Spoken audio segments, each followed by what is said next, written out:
रायजोनि खना खनला बार अखा सार अन्थाइजों गोबां ओनसोलाव गोबां खहा नंगौ साननैसो सिगांनिफ्रायनो रायजोनि दाब दाब ओनसोलाव गोबां न' बां खहा जानायजों सुबुंनि जिउ खहा आरो जिब जुनारफोरनिबो जिउ जोबलांनायखौ खौराङाव मोनगासिनो दं।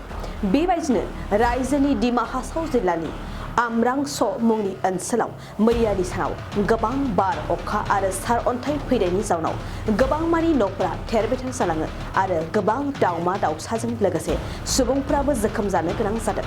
जाय सावगारिफोरखौ नुयोब्ला नोंथांमोनाबो बे थासारिखौ बिखा खामगोन आरो खौराङाव मोननाय बायदिब्ला रोजा रोजा दाउफोरा थैजोबो होननानै सुलुंनिफ्राय मोनथिनो मोनो।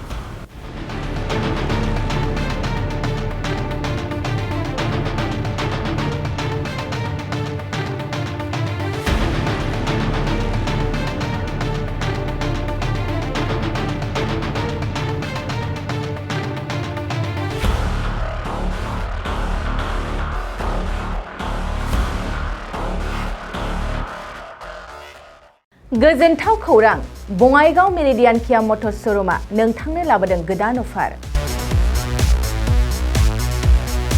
मेरिडियान किया मटर्स श'रुमआव नोंथाङा खम बेसेनावनो किया कम्पानिनि गुबुन गुबुन मडेलनि गोदान गारिखौ लानो हागोन। बेनि अनगायैबो मिथिनो गोनां बाथ्राया बेनोदि किया कम्पानिनि 2022 मडेलनि गारिखौ गासै 40,000 रां रेहायाव मोननो हागोन।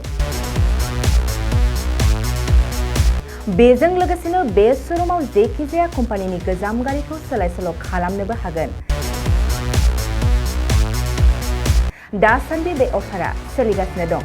मेरिडियान किया मटर्स श'रुमआ सा बङाइगाव साफागुरि र'ड आगराला देहा फाहामसालिनि साखाथियाव थानाय महामाया हटेलनि अपोजिट साइडआव दं।